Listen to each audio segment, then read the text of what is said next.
yo soy Shoshana Turquía y hoy estoy muy contenta. Les voy a presentar a una de las líderes más importantes de este país.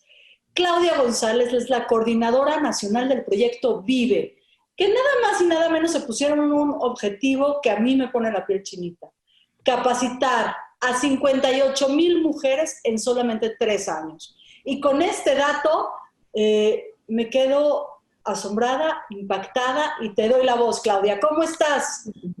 Hola, Shoshana, súper contenta de estar aquí. Cuéntanos un poquito, ¿qué es el Proyecto Vive? Porque claro, con este gran objetivo, pues me imagino que tienen un andamiaje bien sólido atrás.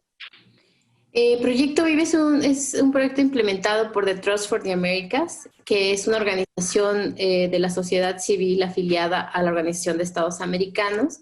Tenemos más de 20 años trabajando en todo el continente con proyectos que lo que hacen es capacitar a las personas en alguna habilidad blanda o dura, o ambas, con la finalidad de que adquieran independencia económica. Tenemos proyectos. ¿Qué es una habilidad blanda y qué es una habilidad dura? Porque suena... Claro. Una habilidad blanda es una habilidad que te ayuda a hacer algo en la vida. Por ejemplo, encontrar un trabajo, aprender a hablar en público, hacer tu plan de vida y carrera. Eso es una habilidad blanda. Y una habilidad dura es cuando aprendes algo técnicamente, ¿no? Desde algo muy científico hasta lo que nosotras regularmente hacemos en Vive, que es enseñarles cosas que tienen, bueno, conocimientos que tienen que ver con ventas, promotoría, atención al consumidor o emprendimiento. Entonces, esa es la diferencia. Cuando tú puedes, de alguna manera, tocar el producto que estás haciendo, esa es una habilidad técnica. Cuando es medible, a lo mejor cuando hay estándares, eso es una habilidad técnica o dura. Y cuando los estándares dependen de ti, el resultado depende exclusivamente de ti, es una habilidad blanda. En términos de, por ejemplo, las mujeres que atendemos en México, les pedimos 2 requisitos: uno, que sean mayores de 15 años, y el segundo, que sepan leer y escribir. Entonces, generalmente son mujeres que no han tenido acceso a la educación formal, es decir, a ir a la escuela, o que también hace muchos años que dejaron la escuela, y por eso es que necesitamos este combo de habilidades duras y blandas para que puedan ellas adquirir no solo conocimientos, no solo abrirse el paso, emparejarse en la vida, como se dice mucho, sino también que ellas mismas sean dueñas de su destino. Entonces, un parecido proyecto Vive viene de Ven, Inspírate y Vende. Ya sé que es cursi, pero cuando yo llegué ya le habían puesto nombre. Ven, inspírate y vende. Y Vende, Vive. Sí. Entonces ya le habían puesto nombre, y la verdad es que es justamente lo que hacemos. Les enseñamos a vender sus ideas, a vender sus productos, a vender sus discursos, a venderse en el sentido, pues, no de ellas, su cuerpo, sino más bien de lo que hacen, de lo que dicen. Y pues efectivamente llevamos en 4 años 58,000 mujeres. Imagínate, casi 6 veces el Auditorio Nacional lleno, con mujeres que no tenían educación formal, que eran mujeres indígenas, afro, con discapacidad, que estaban a punto de salir del reclusorio, que habían sufrido violencia, y las encontramos en un centro de rehabilitación, o en un centro, en un refugio para mujeres violentadas. Ahí donde hay esas mujeres que esperan esta oportunidad, nosotras vamos. Fíjate que hace 4 años que arrancamos el proyecto, muchas veces detrás de un escritorio en Washington o en cualquier otro lugar, ¿no? Se diseña y se piensan estos proyectos sin conocer, a lo mejor, o sin saber si van a funcionar en campo. Entonces, abrimos 30 centros, y pensamos que las mujeres, pues, era un proyecto gratis, podían certificarse en alguna habilidad, ya sea ventas, promotoría o atención al consumidor. Era un curso corto de 20 o 40 horas. ¿Y qué crees? No llegaban las mujeres. Entonces mis compañeras se dieron a la tarea de irlas a buscar, realmente ha sido un equipo de mujeres, la gran mayoría de mujeres fabulosas que van y recorren el país y se trepan a una lancha para ir al alta mar y encontrar a las mujeres en las salineras. Pero voy a hacer una pausa. ¿Por qué si tienes un centro de capacitación tan breve y gratuito, cuál es la restricción para que la gente llegue? ¿Dónde lo logramos? Sí lo medimos para tratar de explicarnos, ¿no? Ocurre que las mujeres no pueden alejarse de mucho de su casa o de su colonia por temas de seguridad, por temas de que a veces no tienen ni siquiera para pagar el transporte, pero también aquí es importante mencionar que muchas están trabajando en el comercio informal o que esta combinación de estas cuestiones con la carga de trabajo del hogar no les permite alejarse mucho de su hogar. Entonces, porque sí, ellas vienen a un curso, pero ¿quién cuida a los niños y las niñas? A las personas adultas mayores, a las personas con discapacidad. ¿Quién hace las labores de limpieza, de cuidado? Entonces, todas estas condiciones hacían que las mujeres no vinieran. Y sí, como te decían, desde un escritorio donde lo diseñas, dices, pero ¿cómo? O sea, ¿por qué no están aprovechando esta oportunidad? Pero todas esas cuestiones nos encontramos y la verdad es que es la primera vez en la historia del Trust que fuimos a buscar a las personas, porque casi siempre trabajamos con aliados locales, con centros que ya están establecidos, ya sea de gobierno, de otras ONGs, de empresas, y las personas vienen. Tenemos, por ejemplo, ya muchos años trabajando con la Universidad Tecnológica de Santa Catarina en Nuevo León. Ahí tenemos un centro de desarrollo de innovación e ideas para jóvenes, personas jóvenes con discapacidad, y ellos van a ese centro, ¿no? Tenemos algunos con CECATIS y las personas con discapacidad van a esos centros. Pero aquí eso nos encontramos. Y también en el camino surgió otra cuestión, la violencia en el seno de las familias. La violencia normalizada, por ejemplo, las mujeres dejaban de venir porque sus parejas ya no les daban permiso, porque a lo mejor se graduaban y tenían la posibilidad de encontrar un trabajo, de emprender un negocio. Tuvimos casos donde las mujeres llegaron golpeadas o ya no llegaron, o ya no sabíamos de ellas. Y entonces, nos las encontrábamos en los refugios de mujeres que habían sido violentadas, y que había un tema latente de violencia, de prevención de violencia, de educación en la violencia, para reconocerlo, para prevenirlo y para erradicarlo. Así que... Voy a hacer una pausa, Claudia. Por lo que estoy entendiendo, la mayor limitante para el desarrollo de las mujeres en este país se llama violencia. Sí, pobreza, violencia y trabajo del hogar. Pobreza, violencia y trabajo en el hogar no remunerado. Sí. ¿No? Sí, exacto. Entonces todo esto es intersectorial. Por ejemplo, una mujer que es pobre, puede ser que también sea persona con discapacidad, puede ser que también sea afro, puede ser que también sea indígena, y puede ser que también no haya tenido acceso a la educación, y puede ser que también, como cuando niña hubiera vivido violencia, y cuando mujer esté viviendo violencia e incluso esté reproduciendo esa violencia con sus hijos e hijas. ¿Cómo le dieron la vuelta?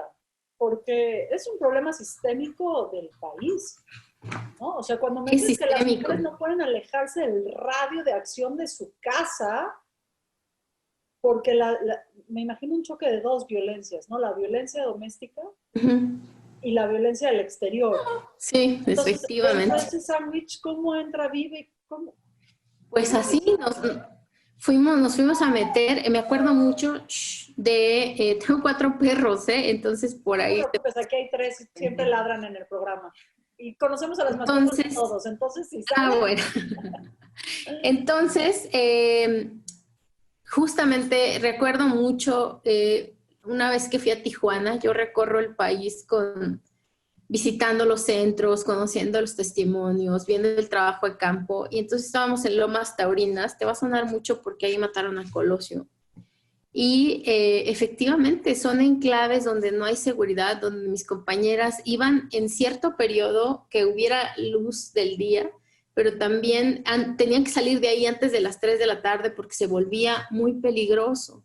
Entonces, por eso hace rato que te hablaban mis compañeras y de lo guerreras que han sido, es justamente porque hay que meterse ahí. Incluso una vez me tocó ir a la selva en Colima. Ya no me acuerdo en qué lugar de tantos fue, pero ahí hay refugios de mujeres para personas, de mujeres que sufrieron violencia.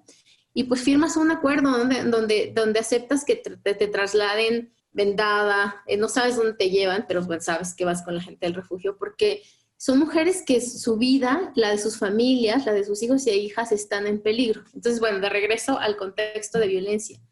Hace un año o dos, más bien, que fueron las elecciones, organizamos un panel donde las mujeres egresadas, estudiantes de Vive, compañeras, y una niña de 13 años, que es hija de una de las mujeres egresadas, participaron en un panel sobre la ausencia de la agenda de género en las propuestas de los candidatos y candidatas presidenciales, ¿no? No estábamos presentes.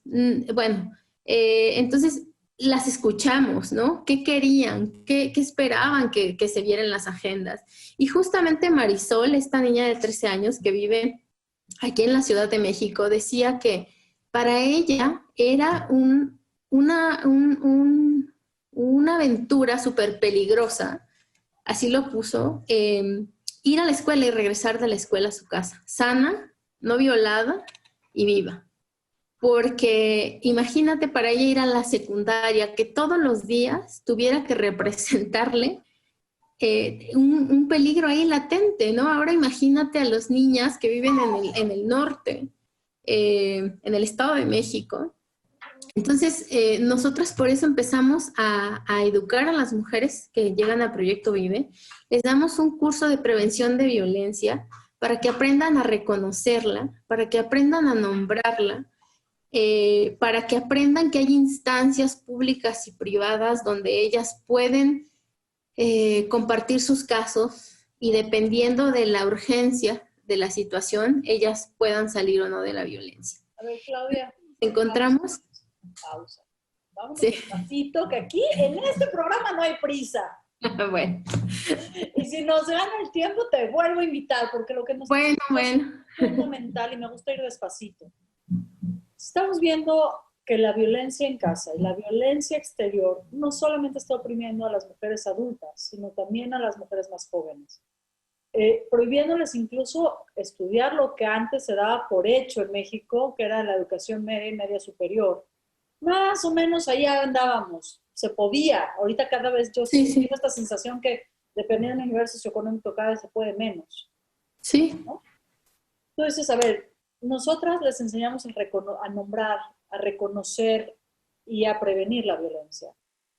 Este programa lo ve muchísima gente. Damos algunas ideas. Cómo las mujeres y las personas que estamos viendo este programa podemos reconocer, nombrar y prevenir la violencia. Sí, mira, primero les invitaría a que tomen nuestros cursos, son totalmente gratuitos.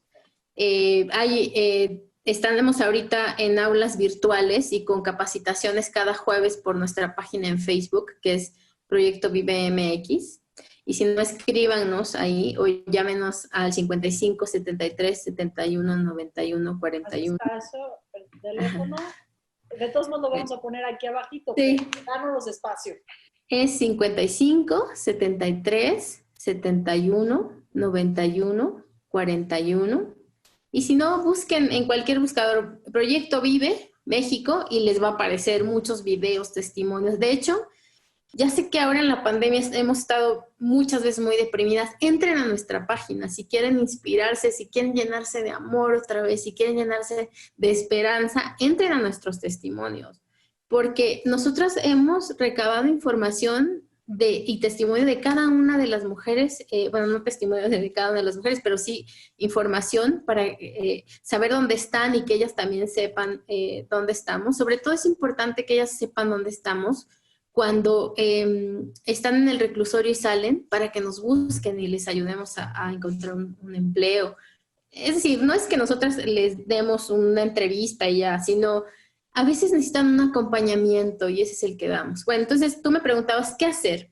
Nosotros hemos desarrollado un curso que está en línea, que es sobre prevención de violencia. Son 10 horas, es gratuito y realmente está, como lo hicimos, lo terminamos a mitad, bueno, ahí en la pandemia, en junio lo terminamos, se van a encontrar muchas cosas que son actuales para lo que estamos viviendo. Eso es nuestra aula virtual. También tenemos nuestro manual de prevención de violencia, que ese igual se lo van a encontrar en nuestras redes sociales y en nuestra página. Ahí tiene qué es la violencia, qué tipos, qué formas toma, cómo se manifiesta en algunos espacios público, político, económico, en la familia. También, ¿cuáles son algunas acciones de prevención que podemos hacer? Y la primera es la educación, ¿no? El reconocimiento de que no porque algo esté normalizado está bien, ¿no? Hablar en voz alta, denunciarla, y no me refiero a ir al ministerio público, sino más bien en tus propios contextos, identificar que un chiste misógino o machista, bueno, a lo mejor es muy difícil esa palabra, si un chiste te incomoda, si un comentario te incomoda, te hace sentir insegura, seguramente es violencia. Les enseñamos ahí el violentómetro, que está en todos lados, pero es difícil reconocerlo. Y hay desde bromas hasta que ahí empieza el violentómetro, va escalando, ¿no? Con gritos, golpes, limitación de tu libertad, ¿no? Desde qué te pones, lo que dices, tu teléfono, hasta en el caso de México el feminicidio. Entonces, es importante reconocerlo en todos los ámbitos, reconocerla en todos los ámbitos y también reconocer que se debe cambiar y que se puede cambiar, ¿no? Muchas veces a mí misma en el contexto familiar me han dicho, pero es que así siempre ha sido, tú no vas a venir a cambiarlo. ¿A que sí? Sí. ¿Me recuerdas este dicho de Angela Davis, ¿no? Que dice, no me digan que tenga paciencia por aquello que no puedo cambiar, voy a cambiar lo que no me da paciencia. Exactamente, así, ¿no? No sé si nos vamos a tomar, mira, nada más un dato bien interesante. Tan desiguales estamos en México, en términos económicos, políticos, educativos, que nos tomaría 120 años igualar sustantivamente hombres y mujeres, las oportunidades y los derechos. ¿Qué gana la sociedad? A ver, ahí le voy a entrar y ahora sí como la abogada del diablo, ¿no? O la abogada del patriarcado. No, que Dios me guarde de eso, pero bueno. Si así funciona, porque está funcionando para un sector de la población, ¿no? ¿Cuál es la prisa de acelerar estos 120 años? Es muy claro. Tú piensas en los países como Suiza, Suecia, Finlandia, donde las mujeres tienen, casi que tienen igualdad. Ojo, ni siquiera esos países tienen igualdad sustantiva al 100%. Ahí, cuando las mujeres tienen acceso a más derecho, a más educación, a cero violencia, las mujeres pueden ocuparse de mejor manera de la toma de decisiones en política y en política pública, de hacerse cargo equitativamente de los gastos. O sea, ¿qué me ayuda a mí en mi familia?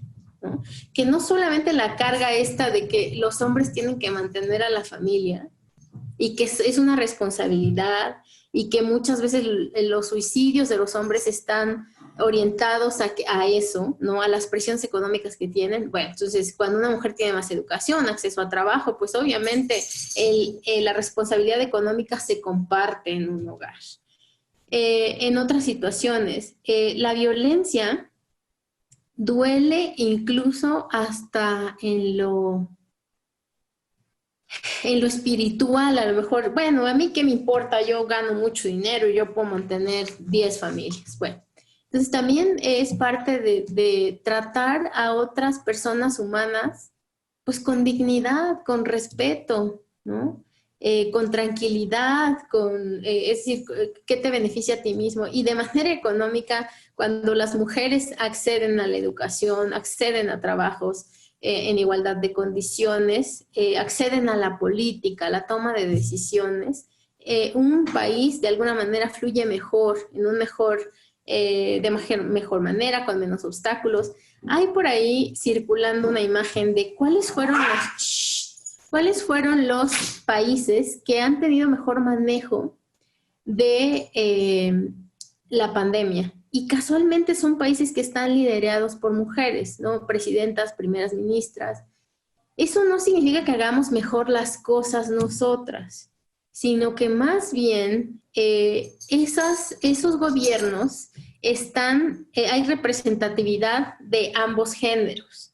Y con esta representatividad hay mejor posibilidad, porque de manera interseccional, es decir, entre varias cuestiones estamos atendiendo. Bueno, si una acción de política pública afecta a la salud de las mujeres, afecta a la pobreza, afecta a la educación, afecta al acceso a la tecnología, Entonces, lo mismo pasaría, imagínate un país así, imagínate un país donde, o sea, México o cualquier otro, donde las niñas sepan desde niñas que pueden hacer lo que sea que se les antoje, ¿no?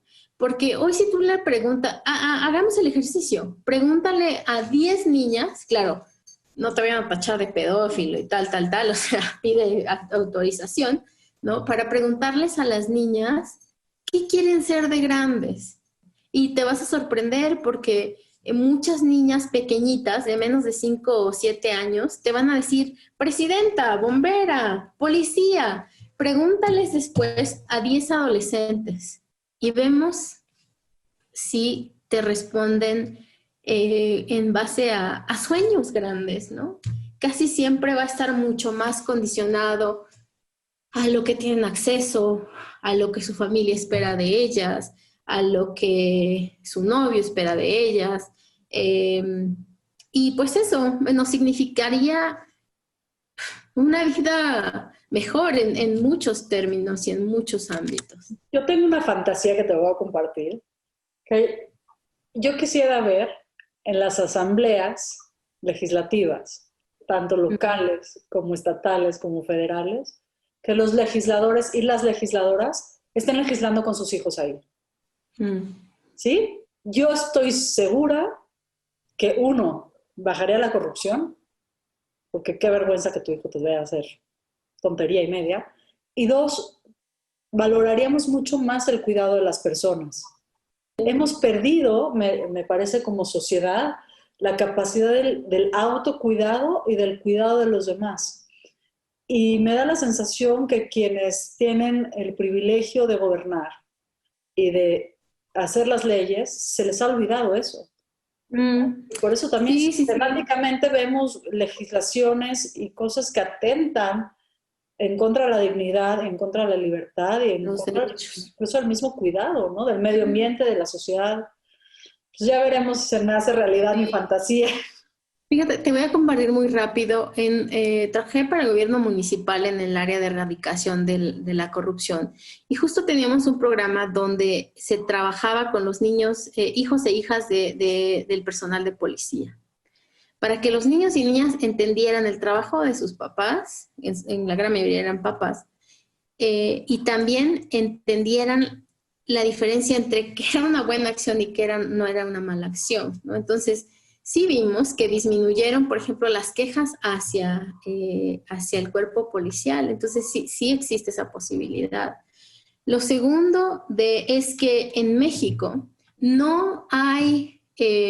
los niños y niñas son como entes. ¿Hay alguna ley, alguna decisión donde se les consulte? No hay. Ve ahora el PIN parental, donde los padres están, esta iniciativa, están decidiendo sobre la educación y el libre albedrío de sus hijos e hijas. ¿En qué momento ha habido una consulta a los niños y niñas? Ni siquiera un gran instrumento que es la Declaración de los Derechos de los Niños, y ni siquiera se reconoce a las niñas. Es un instrumento donde se consultara a niños y niñas, ¿no?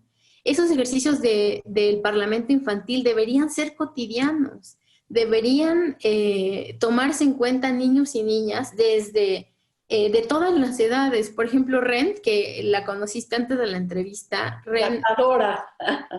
sí, es hija de Ale Barrios, que es nuestra directora de comunicación social.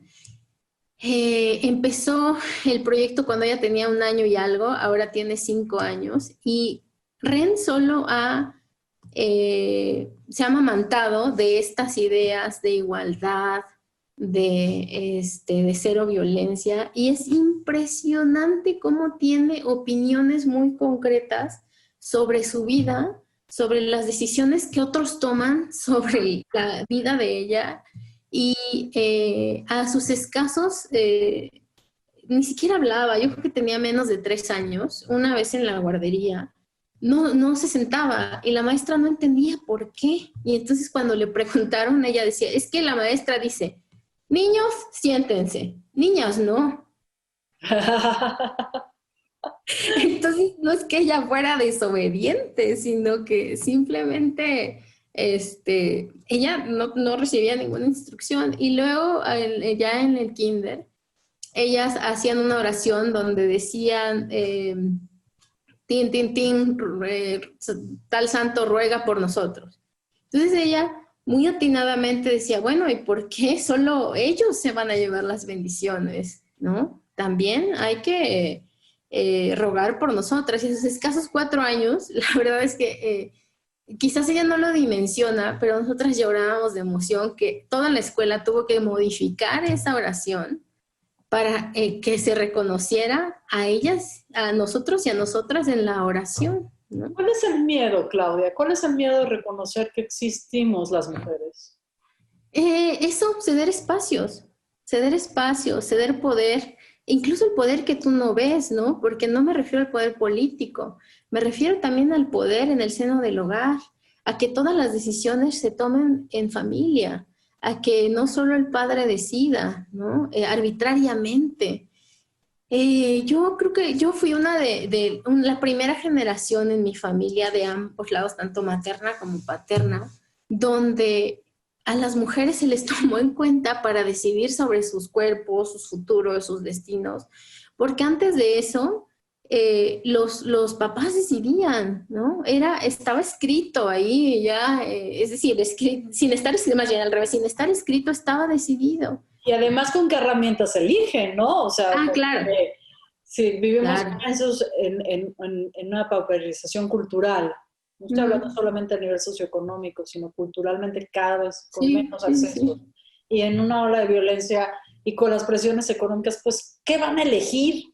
Pues al Exacto. compadre, porque, pues, ¿qué otra Sí. hay? ¿No? Y justo en la comunidad en Estados Unidos, yo tengo mucha familia migrante y también fui migrante muy, muy joven. Y justamente yo me imaginaba el sueño americano que te vienen y te cuentan, ¿no? Cuando llegué a Estados Unidos me di cuenta que no existía, que había que trabajar muchísimo, que la miseria y el dolor duelen más lejos de tu país, pero sobre todo que justamente se reproducen malos patrones culturales, ¿no? Y también de comportamiento, la violencia, ¿no? Eh, claro, también tiene que ver con un sistema que es mucho más difícil de acceder a la educación, pero sí, justamente se reproduce lo mismo y al final las chicas acaban casándose con alguien del pueblo del papá y sin tener acceso a la educación y pues el sueño americano no existe. A ver, quiero regresar un poquito a la esperanza, porque si no nos vamos Sí, sí, sí. a Bueno, terriblemente. entonces, no, entonces lo que te decía hace rato, mira, Ren para nosotras un claro, por lo menos para mí, Ren, mi sobrina, es un claro ejemplo de que hay esperanza y de que hay que seguir invirtiendo en la educación y la erradicación de la violencia y el mejoramiento de las condiciones de vida de niños y de niñas, de mujeres y hombres en igualdad de condiciones. Sí se puede, pero hay que tener conciencia de que es una obligación hacerlo. Y no solamente le toca al gobierno, que es una parte indispensable, ¿no? Pero también nos toca a nosotras y nosotros como sociedad. Le toca a las iglesias, le toca a los partidos políticos, le toca a las familias, ¿no? Este reconocimiento. Le toca, nos toca desaprender, deconstruirnos y volvernos a construir, ¿no? Fíjate que hemos trabajado en un par de ocasiones con Gendes, que son hombres hablando de masculinidades, no nuevas, pues, porque siempre han habido, sino de nuevas formas de presentarse como hombre, ¿no? De darse el permiso de sentir desde tener sentimientos hasta dolor, de llorar, de expresar, de participar, de abrazar. No sé, yo igual vengo todavía de una generación donde los hombres no tocan a sus hijos, ¿no? Porque eso es de viejas, ¿no? No le cambian un pañal a sus hijos, porque pues, eso es de viejas.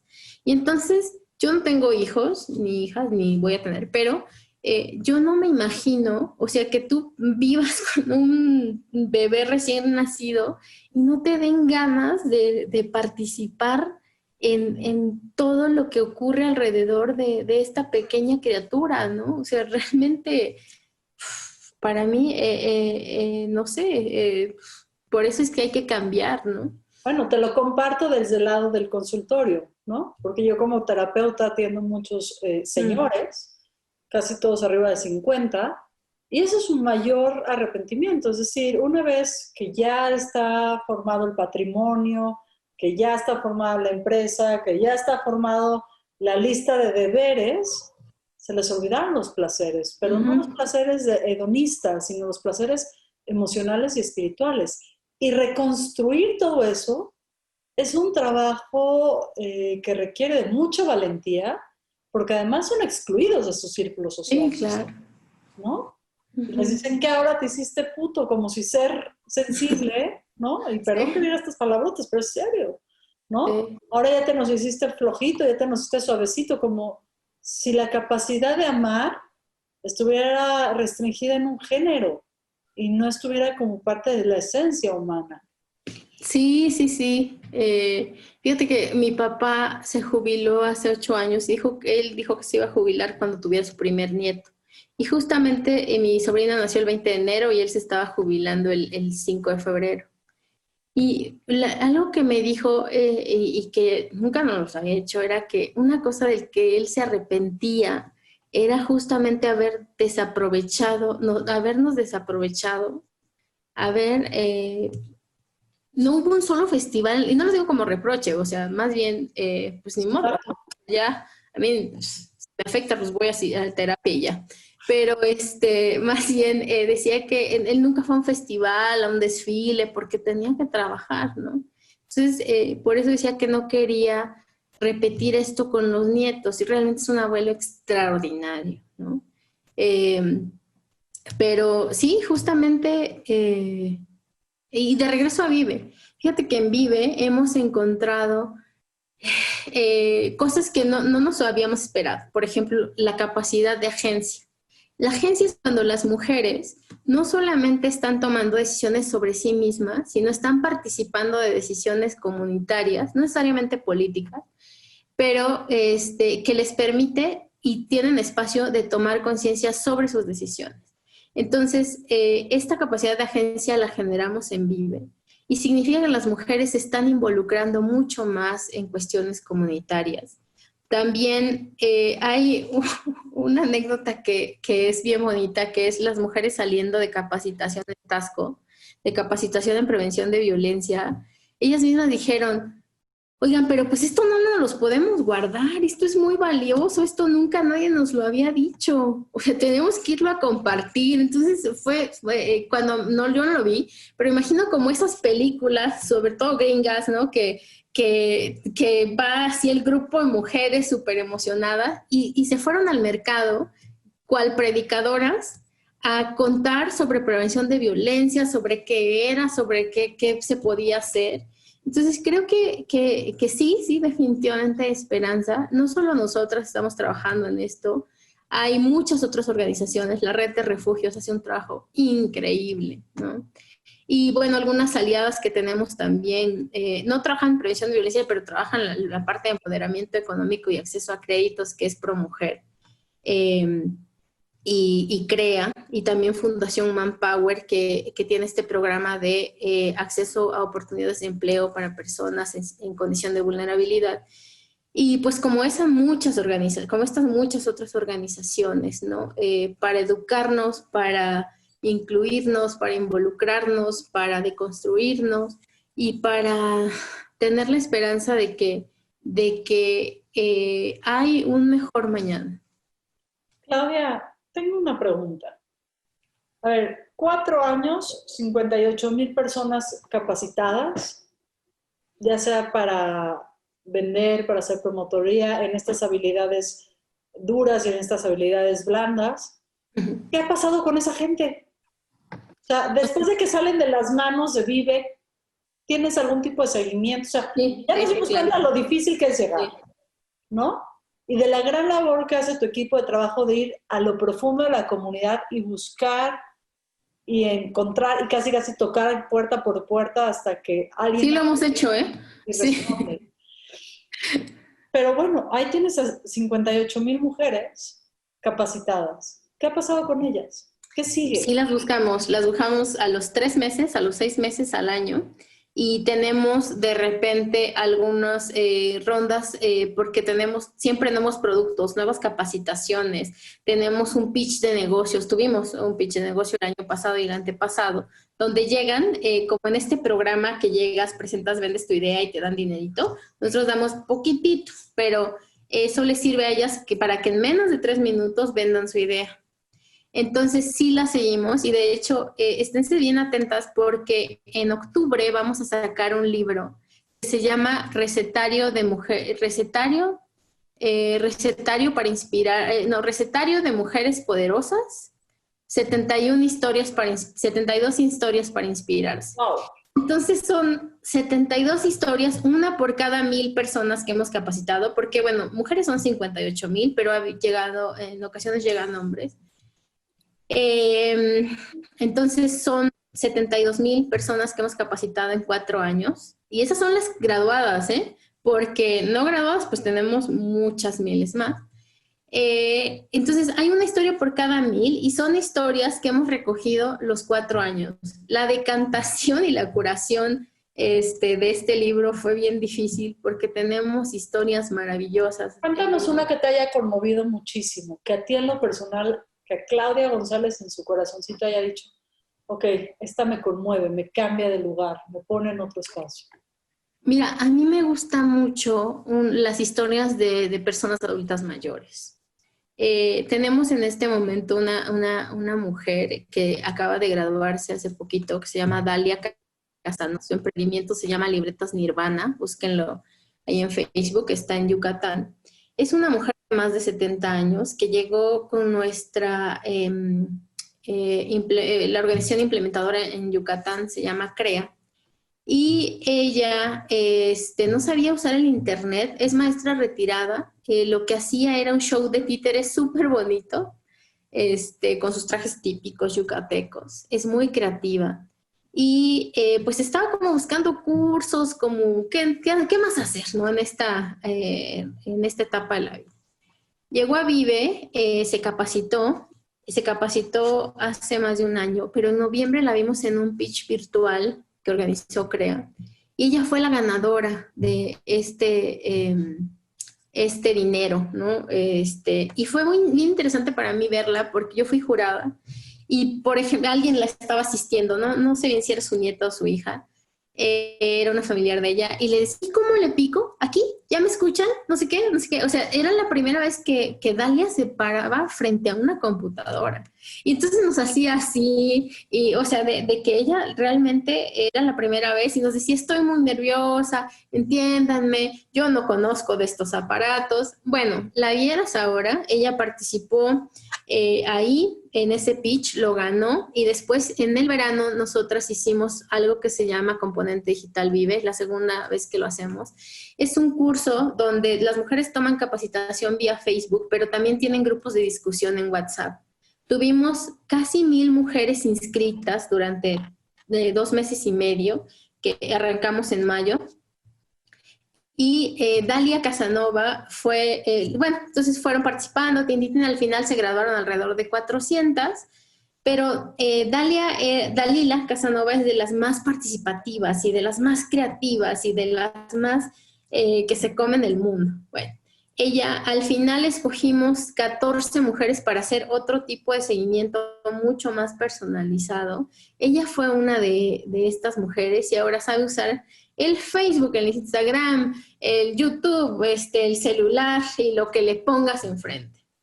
Entonces, creo que y hay historias también muy dolorosas para las mujeres, también para nosotras, pero creo que la historia de Dalia refleja mucho como que puedes seguir aprendiendo a cualquier edad y puedes adornarte y puedes crecer y puedes emprender y bueno, está emprendiendo, hace unas libretas preciosas. Son libretas con un empastado que lleva yute, pero lo bonito es que ella borda las portadas con punto de cruz. Son unas cosas bien bonitas. Sí, y tenemos también historias, por ejemplo, de mujeres que han podido vender sus productos en otros países, ¿no? Recuerdo mucho una mujer que fue desplazada por violencia justo de Ayotzinapa, se movió a Iguala.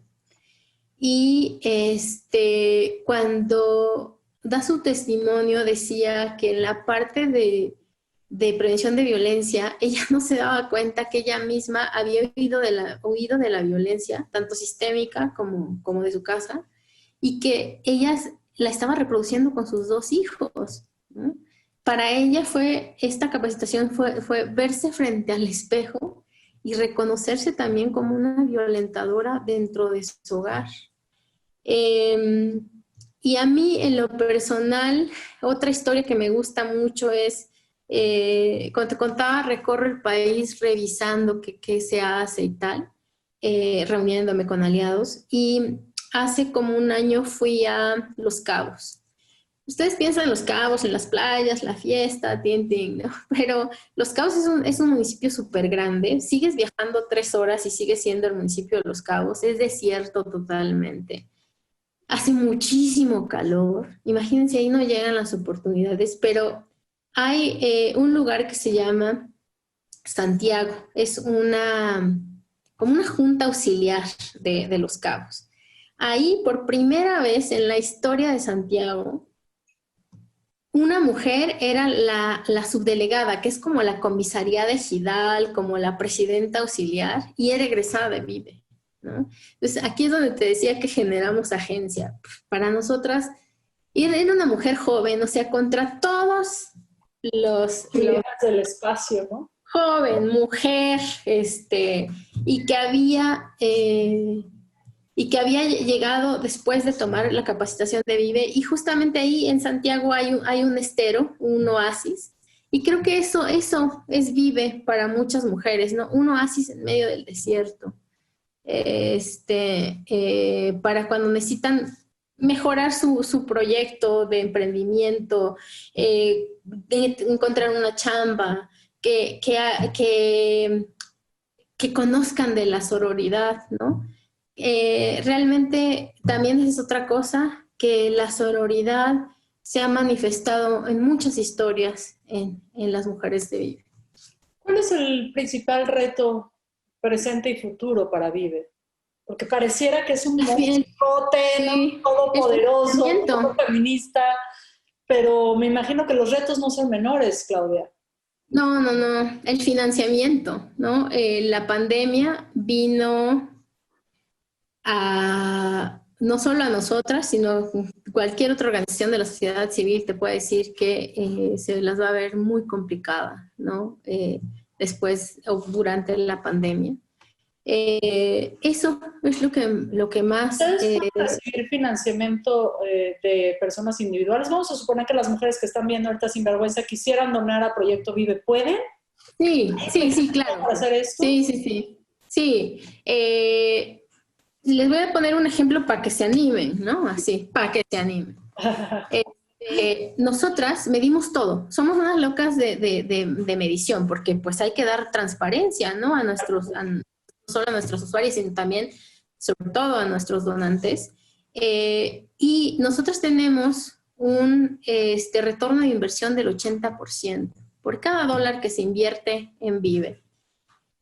El 80% va directamente a campo. Te voy a poner un ejemplo. Hay un trabajo que hizo el ITAM hace como 5 años, donde midió del presupuesto federal de los sexenios de Zedillo y Calderón, cuánto realmente se iba a combatir la pobreza en mujeres. Y se descubrió que de cada 10 pesos, 7 no se iban hacia mujeres más pobres, se iban hacia hombres más pobres. Y al final, de esos 7 se iban al aparato burocrático y solo 3 se iban realmente a combatir la pobreza. Del 70% de esos 3 pesos se iba hacia erradicar la pobreza de hombres. Y no había mucha certeza de que realmente fueran hombres pobres. Uh-huh. O sea que aquí el dinero sí llega. Aquí el dinero sí llega. Aquí el dinero sí llega. Sí. Y sí, tenemos. Y en términos de lo económico, tú dices, bueno, yo invierto un peso, 80 centavos se van directamente al campo, y después, ¿cuál es el retorno social de esos 80 centavos?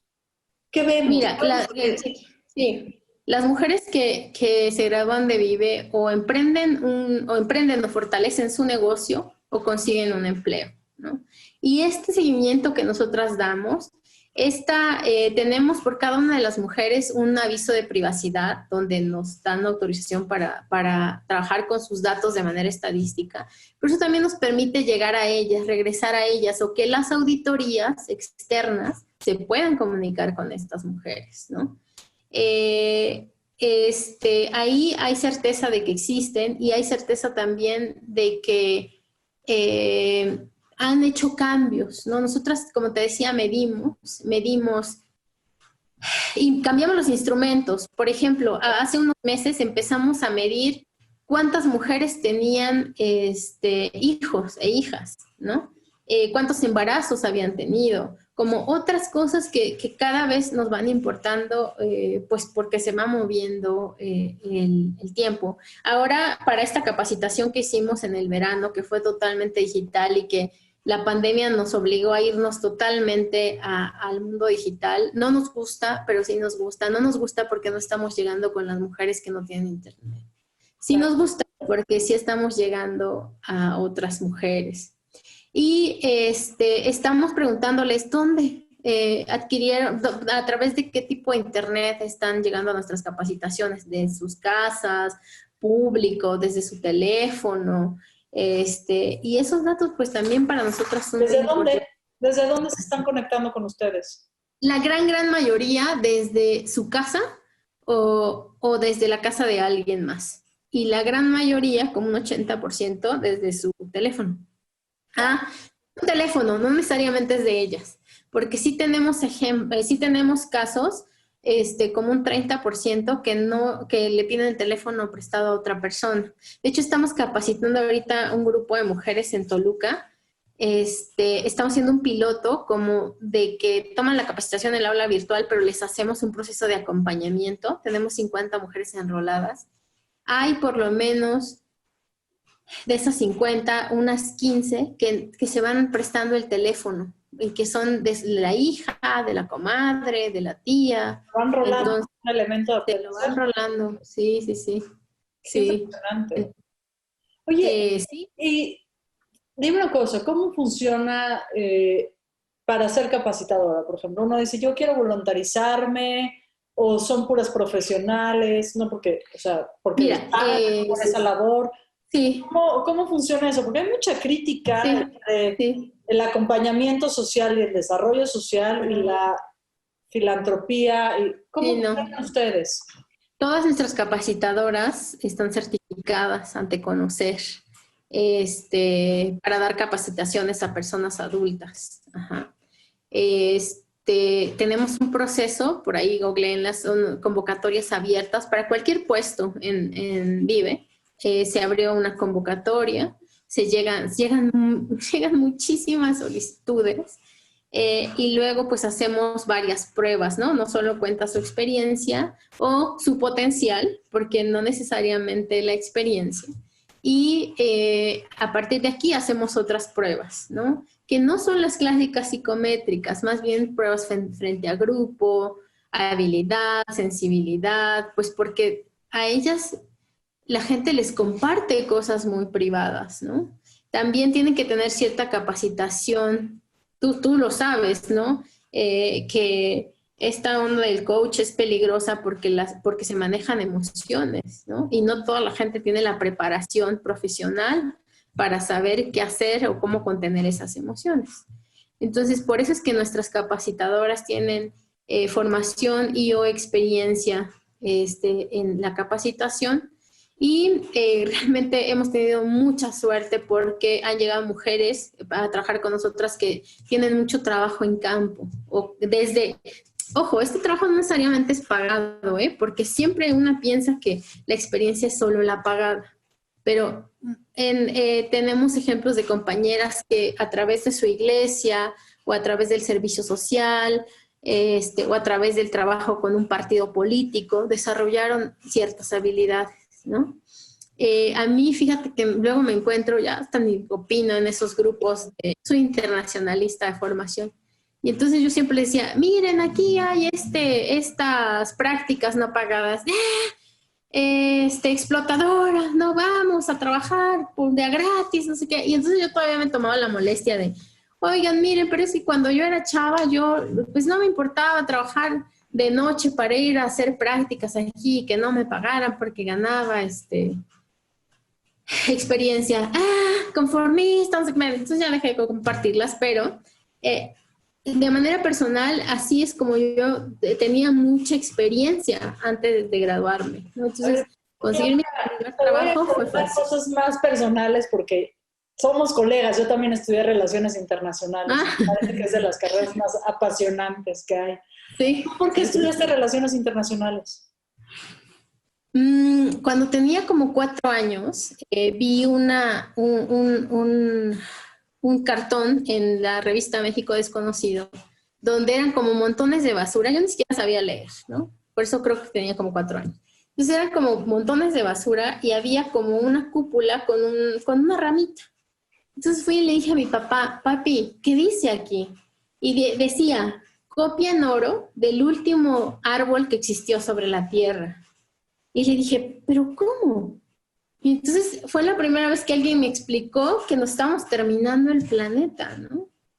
Y entonces a partir de ahí me volví como un poco mafaldesca, también me ha hecho mucho daño, pero preocuparme constantemente hasta del suelo que piso. Entonces como que para mí estudiar Relaciones Internacionales era una plataforma justamente para atender esos problemas, y la verdad es que he sido muy afortunada. Trabajo pues para el Trust, que está vinculado a la OEA, y es el sueño de cualquier internacionalista trabajar por lo que estudias, ¿no?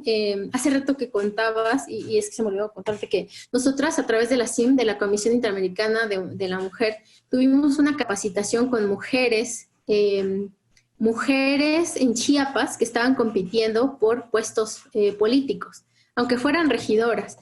Fíjate que casi el 100% renunció una vez que ganó las elecciones. Y cuando renunció, entonces era un hombre el que quedaba a cargo. Entonces la CIM se metió y dijo, no, a ver, están capacitadas, chicas, sí lo pueden hacer. Entonces, bueno, eso recordaron porque es importante que aunque no tengamos a lo mejor la experiencia, las herramientas, hay otras organizaciones que nos pueden ayudar a hacer un muy buen papel como representantes políticas. Y ya, por eso estoy... Y después hiciste posgrados en diferentes lugares. Cuéntanos un poquito de esa experiencia, Claudia. Seguramente hay una niña ahí que también nos está escuchando y dice, yo quiero ser como Claudia, ¿cómo le hizo? Cuéntanos un poquito más. Sí, pues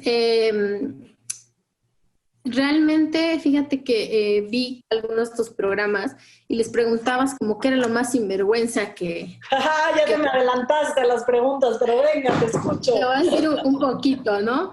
Creo que siempre fui sinvergüenza en los estándares de mi pueblo, ¿no? ¿De dónde eres? ¿De dónde naciste? Yo nací en la Ciudad de México, pero me crié en la Mixteca poblana. Ok. Entonces, siempre era la niña que hablaba y que señalaba cuando algo no estaba bien o cuando sus sueños, ¿no? O sus metas. Y no me importaba que la gente se riera. Y pues creo que eso me ayudó un poco como a no desistir de lo que tenía proyectado. Yo soñaba con estudiar relaciones internacionales, soñaba con estudiar en la Universidad de las Américas, que en el ranking ahorita está como la mejor universidad privada. Obviamente tuve beca del 100%. Y luego cuando estudié en la UDLA, la UDLA tenía muchas oportunidades que no tienen otras universidades, ¿no? Internships. Yo pude irme a hacer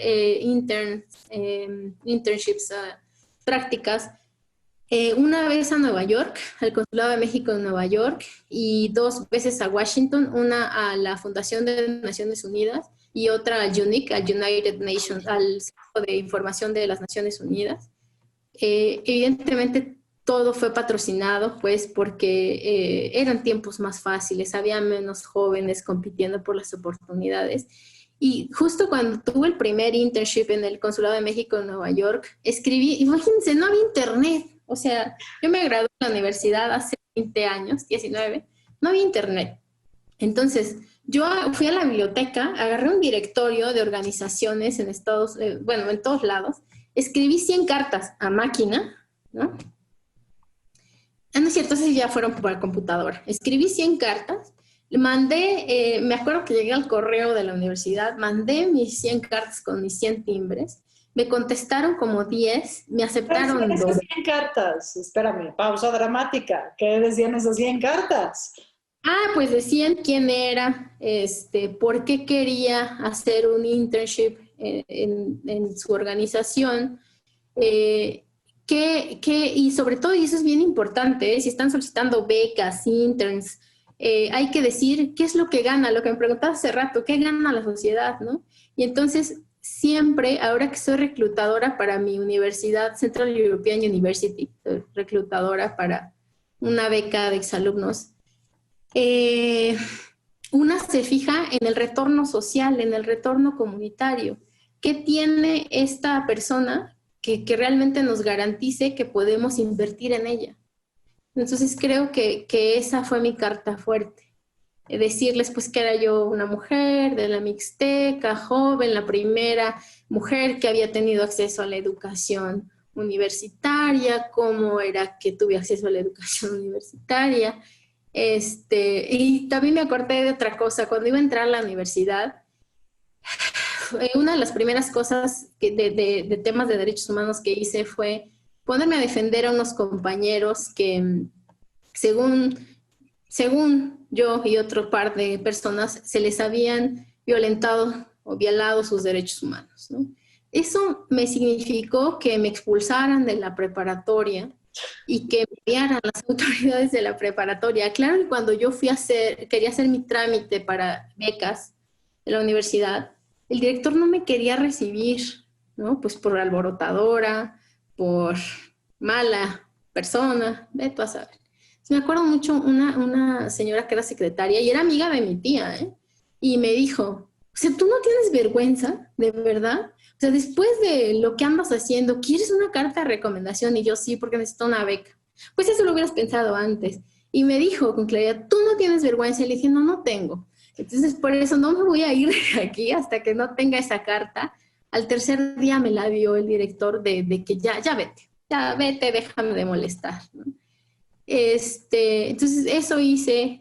Luego sí estudié un posgrado en Hungría, en Central European. Mandaste tus 100 cartas, te contestaron 10, ¿y qué pasó? Dos me aceptaron. Me aceptó Human Rights Watch y me aceptó el Consulado de México en Nueva York. Pero en ese momento yo quería ser diplomática, porque pensé que era, pues, igual que todas las que estudiamos relaciones internacionales. Exacto. Y estuve en el Consulado de México en Nueva York y me trataron excelente. No, no, o sea, yo he sido muy afortunada en la vida y pude haber seguido esa carrera, pero me di cuenta que me tocó justo protección a mexicanos, ¿no? Entonces me di cuenta de que el trabajo que implicaba y que el gobierno no hacía todo lo que tenía que hacer. Entonces ahí conocí por primera vez el trabajo de las ONGs y sin lugar a dudas dije, no, yo lo que quiero hacer es algo que se toque con las manos, ¿no? Y todos mis trabajos a nivel profesional han sido de cuestiones que tengan que ver con el mejoramiento o la garantía de los derechos humanos de las personas en condición de vulnerabilidad. Uh-huh. Me encanta, porque ese también es el segundo camino de las internacionalistas cuando se decepcionan, ¿no? Del camino diplomático, porque dicen, no está tan bien del todo. Muchos acaban trabajando en las organizaciones no gubernamentales y me parece que es un camino extraordinario de cambio social, de real cambio social. Y me encanta ver cómo esta niña de 4 años que nos compartes, viendo su México desconocido, realmente está cambiando el rostro, pues, de las Américas, ¿no? Porque tengo entendido que Vive no solamente funciona en México, ¿es cierto? Sí, ahora de manera virtual estamos llegando a toda Latinoamérica. Esa fue una de las grandes privilegios de la pandemia, que estamos llegando a mujeres en otros países. Claudia, se me acaba el tiempo, porque ni modo, porque alguien tiene que decirme, Josh, ya córtale. Sí. Pero me encantaría si quieres compartirnos tus reflexiones finales, cómo la gente puede acercarse más al trabajo que haces. Sí, claro. ¿Qué va a hacer esta chavita? Sí, pues escuchándonos y dice, a ver, algo de esto sí me suena. Sí. Búsquenos en nuestras redes sociales, Proyecto Vive MX, para saber dónde se pueden tomar capacitaciones, qué días, las duraciones, etcétera. Si ustedes conocen a alguna mujer, seguramente conocen a alguna mujer que está pasando por un mal momento, díganles que existimos. Y que aquí en Proyecto Vive no solo damos capacitaciones y cursos, tenemos un banco de talento donde algunas empresas nos comparten sus ofertas de trabajo. Tenemos una comunidad de Vive donde las mujeres comparten sus productos, sus preguntas, tal. Tenemos un directorio de emprendedoras Vive, que se lo movemos en todo el mundo, ¿no? Las mujeres se gradúan, registran ahí su producto. Por ejemplo, si alguien nos habla, oye, necesitamos tal producto, entonces nosotras vamos al directorio, mira, te sugerimos a estas personas, o lo ponemos en la comunidad. Entonces, somos una gran comunidad. Y también si tienen por ahí $1 millón perdido, nosotras, es dinero realmente bien invertido, y pues hay sobre todo que no perder la esperanza, como decías hace ratito, y ojalá la pandemia sea una oportunidad de deconstruirnos y de que tengamos más solidaridad y sororidad, ¿no? Entre nosotras. Y pues encantadísima de estar aquí. Pues Claudia, a mí nada más me resta agradecerte. Sé que tu agenda es una locura. Llevábamos como 3 semanas del que sí, que no, y se nos juntaban los niños y se nos juntaban las atenciones, y la flexibilidad tuya, de tu equipo de trabajo para concertar este encuentro, lo voy a agradecer muchísimo. También a Bianca y Alejandra que hicieron posible nuestro encuentro y nuestra conversación, que están ahí atrás de las escenas, escuchando, sí, tomando notas. Muchísimas gracias, Claudia. Yo creo que lo que están haciendo es un trabajo fundamental, porque cuando cambias la vida de una mujer, estás cambiando la vida de su comunidad. Y eso no tiene precio, ¿no? No solamente de su familia, sino de todo su entorno inmediato. Y también quiero agradecer a toda la gente de Radio 13 Digital que les sigue chambeando durísimo para que Sinvergüenza llegue. Pero sobre todo, hoy quiero mencionar a todas las personas que nos están siguiendo en redes sociales, que dejan sus comentarios aquí en el Facebook o en otros espacios. Nos ha sido muy importante que sigan compartiendo el programa. Yo quiero agradecerles muchísimo, porque Sinvergüenza ya va por su 9º mes de transmisión ininterrumpido, con todo y pandemia y desde casa. Gracias a que ustedes nos siguen escuchando, así que gracias, gracias, gracias. Claudia, eres una maestra. Gracias a ti y a todo el equipo de trabajo de Vive por lo que están haciendo. Yo soy Shoshana Turquía y esto fue Sinvergüenza. Muy buenas tardes. Hasta luego. Bye.